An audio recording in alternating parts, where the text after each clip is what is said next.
Ainda acredita que a Turquia vai entrar para a União Europeia? Tenho a impressão que já não acredita.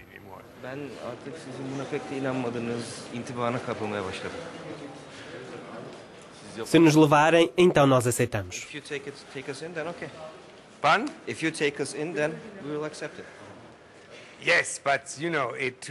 Sim, mas sabe, para entrar é um trabalho comum. Eu concordaria que uma parte da Europa não gosta disso.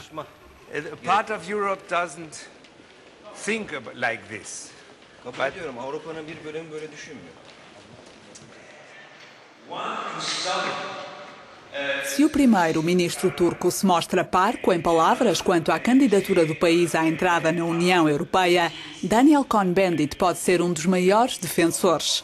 De passagem por Istambul, no início de novembro, o líder da bancada dos Verdes no Parlamento Europeu tentou reanimar um processo de adesão que perdeu o fôlego nos últimos tempos.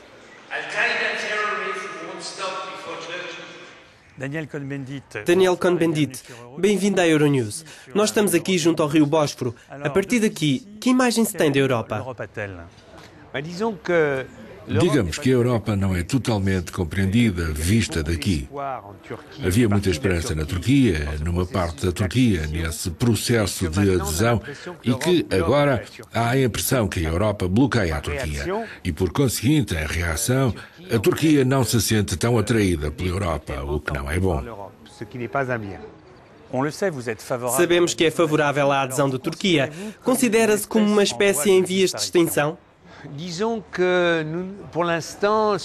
Digamos que, por agora, aqueles que defendem a perspectiva da adesão estão em minoria. Não se trata de uma espécie em vias de extinção, mas uma espécie que, quando muito, é ameaçada. Mas creio que se tivermos em conta a importância da Turquia, hoje a importância diplomática, política, económica, a Europa deve interrogar-se bastante, porque as relações entre a Europa e a Turquia estão cada vez mais interligadas. E não se pode sair deste processo dizendo simplesmente um não. Portanto, creio que o futuro vai mostrar que a Europa precisa da Turquia e que a Turquia precisa da Europa. Mas politicamente aumenta o fosso entre as opiniões públicas e também entre as classes políticas. Eu creio que sim, neste momento, mas creio que quando vemos as tarefas que temos diante de nós, ou seja, o problema do Médio Oriente, o problema das negociações com o Irão, realmente a Turquia necessita de um apoio na Europa e nos Estados Unidos para continuar a desempenhar o seu papel. Esse papel é reconhecido porque há um processo de negociação com a Europa. Se esse processo também fosse interrompido, a Turquia não poderia também desempenhar esse papel. Portanto, creio que vamos ter de regressar nos próximos meses a um clima muito mais pacífico que ainda não existe hoje. E o facto é que as negociações de adesão não avançam? As negociações não avançam. Bem, agora há eleições em junho na Turquia, mas creio que é preciso resolver o problema de Chipre. Chipre não é o mais importante, mas ao mesmo tempo bloqueia enormemente. Portanto, é preciso fazer pressão para abrir as negociações. Digamos que pode haver trocas económicas diretas com Chipre do Norte. Para isso é preciso que a Europa pressione para que sejam abertos o porto e o aeroporto de Chipre do Norte. Depois disso, os turcos vão abrir os portos e os aeroportos da Turquia aos cipriotas gregos. A Turquia deve fazer um esforço com uma agenda de redução das tropas turcas no norte de Chipre. Isso pode desenvolver-se se houver vontade política para tal. O nosso papel é pressionar para que haja essa vontade.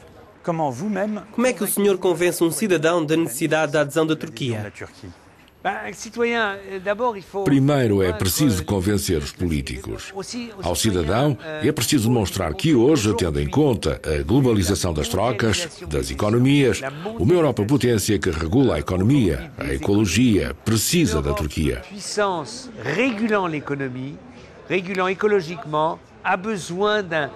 e que, para os conflitos que nós temos com determinados países muçulmanos, com o radicalismo islâmico, para o conflito no Médio Oriente, a Turquia pode trazer uma mais-valia de que precisamos. É assim que temos de tentar convencer os cidadãos. É preciso também livrar-se dos clichês sobre o véu?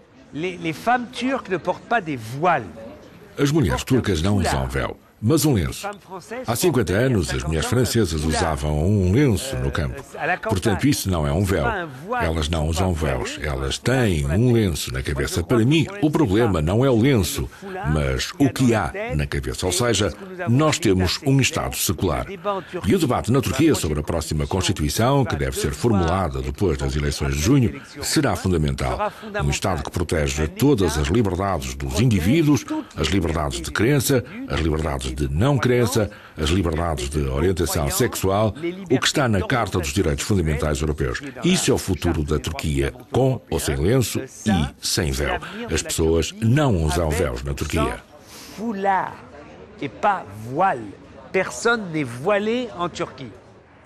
Parece que neste momento as relações entre a Europa e a Turquia atravessam um momento crítico. Pode encontrar-se uma solução? E se sim, quando? Eu não tenho uma bola de cristal, mas evidentemente que isso se vai resolver. Vai resolver-se porque os interesses comuns, o envolvimento de uns e de outros é muito profundo. Quando? Eu não sei, mas é preciso. A nossa atividade política deve passar por pressionar para que os capítulos da negociação sejam reabertos, que as leis na Turquia, as leis sobre os sindicatos, por exemplo, sejam decididas pelo Parlamento e que, depois das próximas eleições em junho, haja uma verdadeira abertura constitucional na Turquia. Daniel Cohn-Bendit, merci beaucoup. Pas de quoi. Au revoir.